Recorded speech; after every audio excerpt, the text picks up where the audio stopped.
Hello बच्चों, स्वागत है आपका हमारे इस ऑनलाइन प्लेटफॉर्म में। आज हम जो एक्सरसाइज आपकी 8.2 है उसका क्वेश्चन नंबर फर्स्ट का फोर्थ पार्ट करवाएंगे।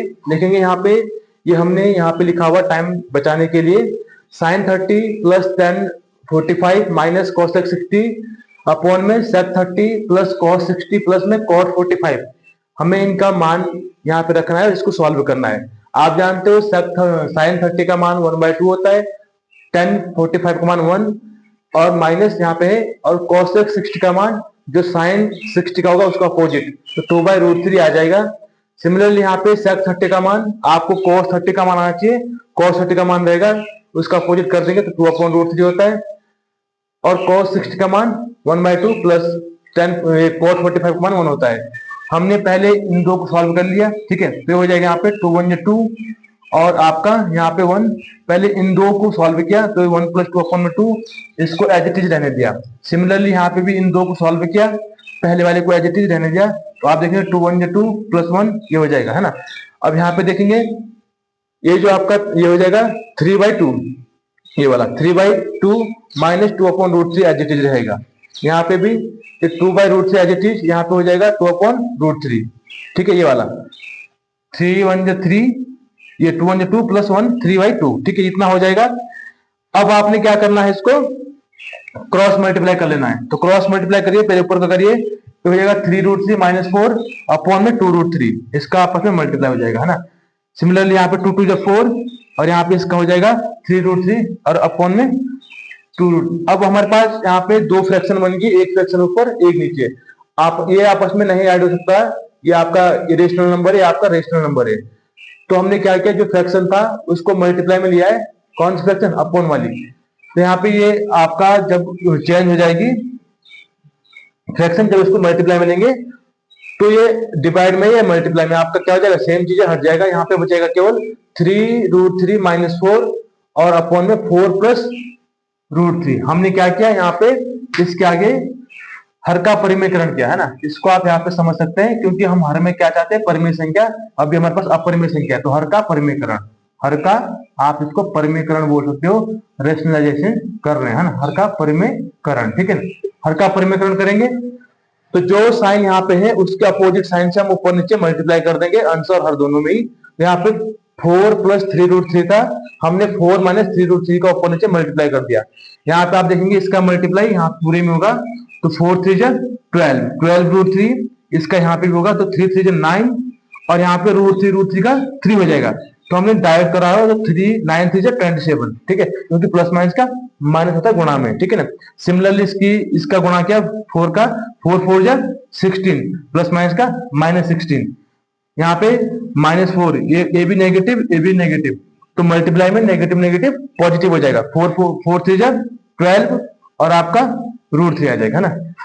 अब इतना होने के बाद यहाँ पे बन रहा फॉर्मूला a प्लस बी और a माइनस बी, है ना। तो यहाँ पे आप जानते हैं कि a प्लस बी और a माइनस बी क्या हो जाएगा, हाँ, a² माइनस b², ये इससे हो गया 4 का स्क्वायर और आपका कितना 3√3 का स्क्वायर, तो 3√3 का स्क्वायर, 3 का स्क्वायर 9 और √3 का स्क्वायर 3, तो 9 3 27।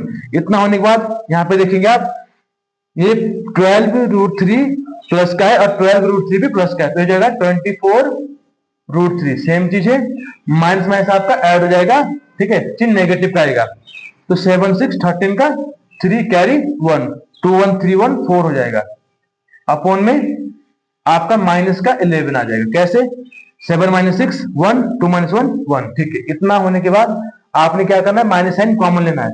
ऊपर से आपने माइनस साइन कॉमन लिया तो जो नेगेटिव का पॉजिटिव हो जाएगा, 43 पॉजिटिव का हो जाएगा और 24√3 आपका कितना हो जाएगा, नेगेटिव का 24√3 और अपॉन में आपका नेगेटिव का 11 है, तो नेगेटिव नेगेटिव हट जाएगा। हमारे पास जो आंसर आएगा वो आएगा 43 माइनस 24√3 अपॉन में 11, ये आपका आंसर रहेगा इस क्वेश्चन का, ठीक है। तो यहाँ पे क्या है कि आपको रेशनलाइजेशन करना आना चाहिए, ठीक है ना। तो उम्मीद करता समझ में आया होगा। अब बढ़ते नेक्स्ट क्वेश्चन की ओर, इसको स्क्रीनशॉट ले लीजिए।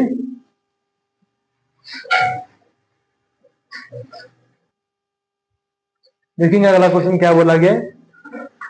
5 cos square 60 degree plus 4 sec square 30 degree minus 10 square 45 sine square 30 plus cos square 30।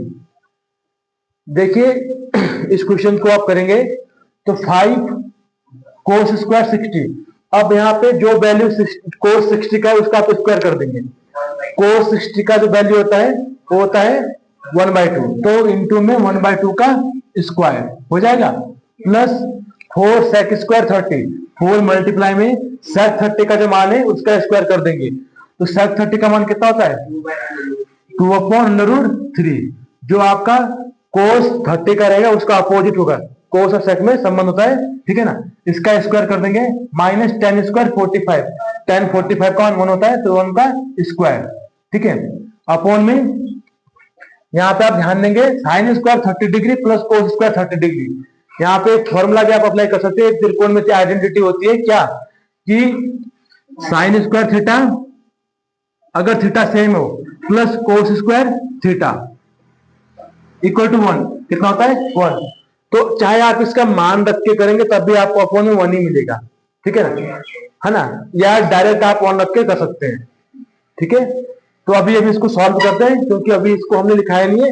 तो आप देखेंगे साइन स्क्वायर, ठीक है, साइन स्क्वायर 30 डिग्री, साइन 30 का मान कितना होता है साइन 30 का 1/2 का स्क्वायर प्लस कॉस 30 का मान कितना होगा अब √3/2 का स्क्वायर। देखा सॉल्व करके 1 ही आएगा, है ना।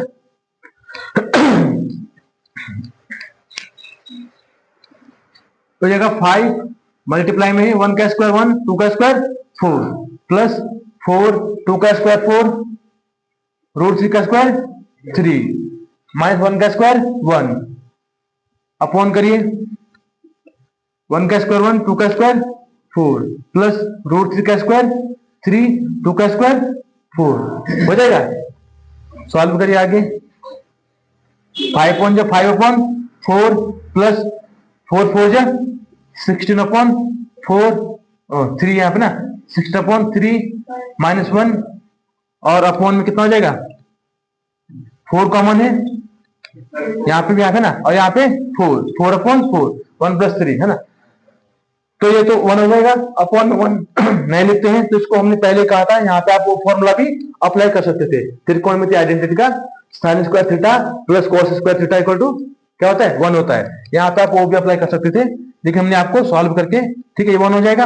हमारे पास सॉल्व करने का रहेगा वो रहेगा ऊपर वाला ना, यहाँ पे देखेंगे 5/4 प्लस 16/3 माइनस 1, इनका आप एलसीएम भी ले सकते हैं, एलसीएम ले सकते हैं।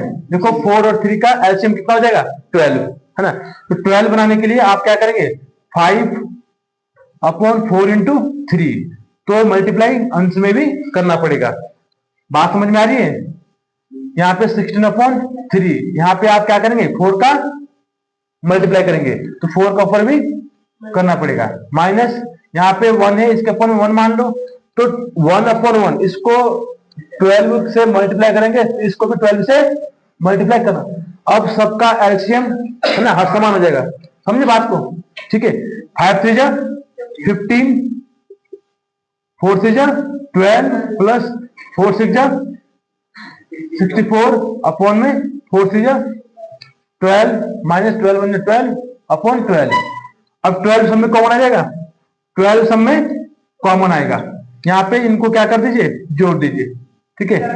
ये हो जाएगा 15 प्लस 64 माइनस 12, ठीक है। ये क्या हो जाएगा प्लस माइनस का माइनस 15 प्लस का साइन आएगा ना, कितना हो रहा है 4 - 2 2, ठीक है, और 6 - 1 5 अपॉन में 12, कितना हो रहा है 5 2 7 और हाँ 1 5 6 अपॉन में 12, आंसर 67/12 आपका आंसर रहेगा, ठीक है। तो उम्मीद करता हूं समझ में आया होगा। आपने क्या करना है जो वैल्यू है उसका स्क्वायर करना है ना, यहाँ पे स्क्वायर देखा प्रत्येक टर्म्स में, तो स्क्वायर करके सॉल्व कर लेंगे, ठीक है। देखिए इसको स्क्रीनशॉट ले लीजिए। देखेंगे नेक्स्ट क्वेश्चन क्या है, सही विकल्प चुनिए और अपने विकल्प का औचित्य दीजिए। तो क्या करना, ये हमारे पास क्वेश्चन है, यहाँ इसके 4 ऑप्शन दे रखे साइन 60, कॉस 60, टेन 60 और साइन 30। तो आपको सॉल्व करके बताना है ना, कौन सा ऑप्शन सही जा रहा है। तो 2 आपका टेन 30 का मान कितना होता है, टेन 30 का मान बताइए 1/√3, ठीक है ना, और अपॉन में 1 प्लस टेन स्क्वायर 30, तो 1/√3 का स्क्वायर, ठीक है, ये आपका हो जाएगा। तो हो जाएगा 2/√3, 2/√3 अपॉन में 1 प्लस 1 का स्क्वायर 1, √3 का स्क्वायर 3, ठीक है, कितना हो जाएगा, हाँ 2 अपॉन ये √3 रहेगा यहाँ पे 2/√3, और ये हो जाएगा 3 1 3 और 4/3, क्या करिए इसको, ठीक है, यहाँ पे दिख रहा, यहाँ पे देखिए 2/√3 एज इट इज रहेगा, इसको चेंज करेंगे तो 3 अपॉन कितना हो जाएगा 4, 3/4, 2/√3 जो ऊपर वाली फ्रैक्शन थी उसको एज इट इज रखा, जो अपॉन वाली फ्रैक्शन थी उसको मल्टीप्लाई में ले जाने से वो चेंज हो जाती है, ये बात ध्यान रखिए, है ना, बार बार ये स्टेप्स आपको क्या करना है ना, मेथड्स जो है वो समझने हैं। तो ये हो जाएगा 2 1 2 2 2 4, यहाँ पे 2 बचा और यहाँ पे √3 से कट जाएगा, तो कितना हो जाएगा, ये बच रहा आपका कितना, ऊपर √3/2, √3/2, ठीक है ना। तो √3/2 ये किसका वैल्यू होता है, टेन 60 का वैल्यू √3/2 होगा, नहीं साइन 60 का, किसका होगा, साइन 60। तो ऑप्शन ए क्या है, तो आप लिखेंगे ये होता है साइन, इसको आप लिखो साइन 60 डिग्री, साइन 60, टेन 60 का तो √3 होगा, ठीक है, ठीक है, तो समझ में आ गया होगा ये। नेक्स्ट क्वेश्चन देखेंगे,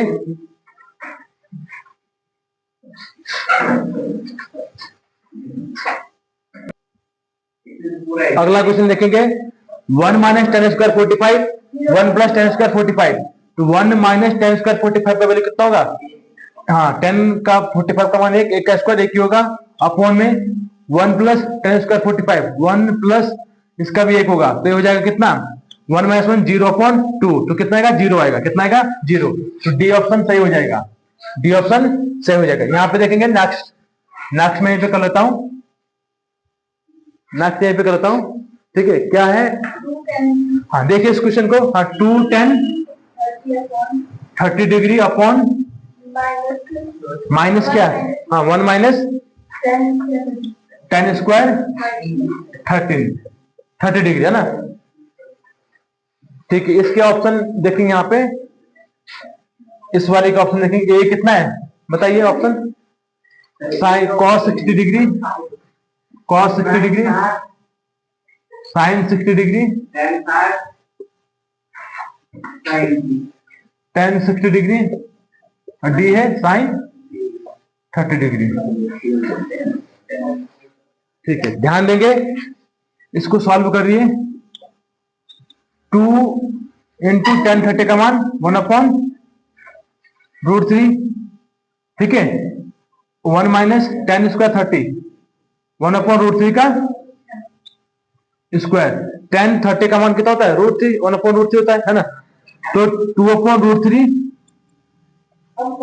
अपॉन में कितना हो जाएगा, 1 माइनस 1/3, ठीक है, हाँ ये हो जाएगा 2/√3 और 3 1 3 और 3 माइनस 1 2/3, ओनली 3, ठीक है, यहां से सॉल्व करेंगे 2/√3 इंटू 3/2, ठीक है, ये हो जाएगा 2 से 2 कैंसिल आउट, यहाँ पे √3 और 3 में क्या होता है 2 टाइम्स √3, आप 3 को ऐसे लिख सकते हो 3 इंटू √3, तो ये हो जाएगा 3, तो यहाँ पे इसमें समझिए बात को, यहाँ पे 2 टाइम्स √3 है, तो √3 से 1 √3 कर देगा, बचेगा यहाँ पे क्या √3, तो यहाँ पे √3 आ रहा है, और √3 किसका वैल्यू होता है, tan 60 का, tan 60 का रूट, तो इसका tan 60, ठीक है, तो इसको देखिए, हाँ देखेंगे यहाँ पे जो इससे पहले हमने क्वेश्चन नंबर इसका 4th पार्ट करवाया, अब ये 3rd पार्ट है, ये छूट गया था गलती से, तो देखेंगे यहाँ पे, ठीक है, ये क्या है sin 2a equal to 2 sin a, तो यहाँ पे हमको इनके वैल्यू देखे कि कितने डिग्री पे ये दोनों वैल्यू इक्वल होंगे ना, तो आप यहाँ पे क्या कर सकते हैं, डायरेक्ट क्वेश्चन जो ऑप्शन थे उनको उठा के रख सकते हैं। आपको पता है साइन, अगर आप यहाँ पे साइन ए का मान रखते हैं तो यहाँ पे साइन 2a, 2 इंटू ए कितना है 0 डिग्री, ठीक है 0 डिग्री, और इक्वल टू 2 साइन, और यहाँ पे भी 0 डिग्री। अब आप जानते हैं ये 2 जीरो ये पूरा एंगल है, तो ये पूरा एंगल है, ठीक है समझ रहे बात को। तो ये आपस में मल्टीप्लाई है, तो 2 जीरो 0, तो साइन 0 ये हो जाएगा साइन 0 डिग्री, साइन 0 डिग्री का मान कितना आएगा, और 2 और साइन यहाँ पे साइन 0 डिग्री का मान कितना, तो साइन 0 का मान कितना होता है 0, तो ये भी 0 हो जाएगा, और यहाँ पे 0 साइन 0 का मान 0, तो 2 के साथ 0 का मल्टीप्लाई करें तो भी 0 आ जाएगा, क्या देगा 0। तो इसका ऑप्शन ए सही बन जाएगा। यहाँ पे आपने ऑप्शन से ही इसको सॉल्व करना था कि कितने के एंगल पे ये दोनों सेम मान देंगे, ठीक है। अब बढ़ते हैं नेक्स्ट क्वेश्चन पे, देखेंगे नेक्स्ट क्वेश्चन क्या है हमारे पास। हमने यहाँ पे लिखा हुआ क्वेश्चन, यदि 10a प्लस बी बराबर √3 और 10a माइनस बी बराबर 1/√3, और यहाँ पे क्या दिया गया है, जो a plus b sum of a plus b, जो एंगल a और एंगल b है उनका सम करेंगे तो 0 डिग्री से बड़ा होगा ऑलवेज, और 90 से छोटा 90 के बराबर हो सकता है ना। यहाँ पे दो पॉसिबिलिटी है जो बराबर, और क्या है कि a हमेशा बड़ा हुआ किससे b से, तो a और b का मान ज्ञात कीजिए। इस क्वेश्चन को मोस्ट कर दीजिए, ठीक है ना। तो हम लिखेंगे सॉल्यूशन दिया है, हमको दिया क्या है, दिया है 10a प्लस बी, ए प्लस बी बराबर आपको √3 दे रखा है। तो यहां से आप एक क्वेश्चन बनाएंगे, √3 जो देखो 10a प्लस बी, इसको आप 10 60 डिग्री लिख सकते हो। 10 60 का मान कितना होता है √3 है ना, तो 10 से आपका 10 क्या हो जाएगा कैंसिल आउट। तो यहाँ पे एक इक्वेशन लेंगे a प्लस बी बराबर 60 डिग्री, इसको बोले इक्वेशन नंबर फर्स्ट। बात है समझ में। सिमिलरली आप यहां पे करेंगे 10a minus b equal to 1/√3, और 10a माइनस बी 1/√3 होता है 1030 का वैल्यू ना, तो इसको लिखेंगे 1030 डिग्री। 1/√3 को 1030 डिग्री हम लिख सकते हैं, 10 से 10 हट जाएगा, यहाँ पे a माइनस बी कितना आ जाएगा 30 डिग्री। Equation number second. इतना करने के बाद आप क्या करेंगे, हाँ समीकरण फर्स्ट और सेकंड को करेंगे विलोपन विधि से, ठीक है। समीकरण फर्स्ट में से समीकरण सेकंड को घटा देगा, क्योंकि विलोपन विधि में क्या एक चर का, एक वेरिएबल का वैल्यू इक्वल करना होता है। तो यहाँ पे b का क्या है इक्वल है ना, साइन अपोजिट में इक्वल है, तो इसको हम क्या करेंगे समीकरण फर्स्ट में से, समीकरण हाँ फर्स्ट में से, हाँ साइन, हाँ एक चीज देखेंगे साइन चेंज है, हमको घटाना नहीं जोड़ना पड़ेगा ना, यहाँ पे जोड़ना पड़ेगा, साइन चेंज है ऑलरेडी। समीकरण फर्स्ट में से, समीकरण फर्स्ट में समीकरण सेकंड को जोड़ने पर, घटाने में कब करते हैं जब साइन दोनों के सेम होते हैं, तो साइन चेंज करने के लिए यहाँ पे साइन ऑलरेडी क्या है चेंज है, देखो यहाँ पे प्लस का बी है, यहाँ पे माइनस का बी है, तो जोड़ना पड़ेगा समीकरण फर्स्ट में समीकरण सेकंड को जोड़ने पर, ये आप लिखेंगे। तो फर्स्ट क्या हमारे पास a plus b equal to 60 degree और a minus b equal to 30 degree हो जाएगा। तो हो जाएगा a और a जुड़ जाएगा 2a और प्लस माइनस का माइनस इक्वल टू 30 90 डिग्री, तो a इक्वल टू कितना आएगा, हाँ ये आएगा 45 डिग्री आ जाएगा, 45 डिग्री ये आ गया a का मान, ठीक है। अब इसने कहा कि a का वैल्यू बड़ा रहेगा किससे b से, तो यहां से आप क्या कर सकते हैं, हाँ a का मान चाहे समीकरण फर्स्ट में रखिए चाहे सेकंड में, आपको b का मान मिल जाएगा ना। हम लिखेंगे समीकरण फर्स्ट में a का मान रखने पर, a का मान रखने पर रखिए तो ये हो जाएगा कितना 45 degree plus b equal to 60 degree हो जाएगा, तो b इक्वल टू कितना हो जाएगा, हाँ 60 माइनस 45, तो b इक्वल दिख रहा है यहाँ पे कितना दिख रहा है, हाँ 15 डिग्री, तो a आपका आंसर रहेगा। देखिए अब आप अगर a और b को जोड़ रहे हैं तो 0 से बड़ा हो रहा है 90 से कम हो रहा है ना, बराबर भी नहीं है कम हो रहा है क्योंकि, ठीक है। तो ये आपका इस प्रकार से क्वेश्चन हो जाना था, ए और बी की वैल्यू पूछा हुआ था। तो उम्मीद करता हूं समझ में आया होगा। देखिए इस क्वेश्चन को, देखिए लास्ट क्वेश्चन है, सत्य सत्य छांटे है ना, साइन ए प्लस है ना, साइन ए प्लस बी है ना, साइन ए प्लस बी का सूत्र ये नहीं होता है, ये आपका असत्य हो जाएगा। साइन ए प्लस बी का जो सूत्र होता है साइन ए प्लस बी है ना, ये होता है साइन ए, ठीक है, cos B plus cos A sine B, ये फॉर्मूला होता है साइन ए प्लस बी का, ठीक है, ना कि ये, तो ये असत्य हो जाएगा। क्या हो जाएगा? असत्य। ध्यान देंगे। अगला है थीटा के मान में, थीटा है, थीटा के मान में वृद्धि होने के साथ साइन थीटा के मान में वृद्धि होती है, ये सत्य है। ये सत्य क्योंकि आपने देखा साइन स्टार्ट होता है 0 से, तो साइन 0 का मान 0, फिर 30 पे आप देखेंगे 1/2, ऐसे ऐसे करके बढ़ता रहता है ना, तो ये सत्य है। थीटा के मान में वृद्धि होने के साथ कॉस थीटा के मान में भी वृद्धि होती है, ये असत्य है। ये असत्य है, कारण क्या है? पहले साइन जो कॉस होता है वो 0 डिग्री पे जाता है 1, फिर घटता रहता है, ना कि बढ़ता है ना, तो ये असत्य है। थीटा के सभी मानों पर साइन थीटा कॉस थीटा बराबर होते हैं, तो ये सभी मानों पर नहीं होता है। आपने देखा तो ये हाफ पे भी नहीं कुछ नहीं आता इस बार, 45 डिग्री पे क्या होता है? दोनों के मान सेम होते हैं, ठीक है ना, 45 डिग्री पे। तो ए इक्वल टू 0 डिग्री पर कॉट ए परिभाषित नहीं है, ये सत्य है। क्योंकि अगर आप 0 डिग्री की बात करते हैं तो 0 डिग्री पे आपका कॉट ए का मान क्या होता है? अपरिभाषित होता है। क्या होता है? अपरिभाषित। तो ये आप ये टेबल में आप देख लेंगे अपरिभाषित होता है। तो उम्मीद करता हूं ये आपको समझ में आया होगा। तो हमने आपका प्रश्नावली 8.1 8.2 पूरा कंप्लीट कर लिया है। आप इस वीडियो को देखेंगे, इससे पहले वाले जो प्लेलिस्ट हमारी है उसमें देख सकते हैं। तो इसके बाद हम 8.3 पे जाएंगे और इस प्रकार से आपका जो त्रिकोणमिति का परिचय वाला चैप्टर है कंप्लीट करवा देंगे। तो आप हमारे साथ बने रहने के लिए चैनल को लाइक करें, कमेंट करें और सब्सक्राइब करना ना भूलें। देखो हम आपके लिए इतनी मेहनत करते हैं और आप लोगों को थोड़ा हम लोगों का भी साथ देना पड़ेगा, हम लोगों को ज्यादा शेयर करना पड़ेगा, सब्सक्राइब करना पड़ेगा, ताकि हम लोग और ज्यादा काम कर पाए। धन्यवाद।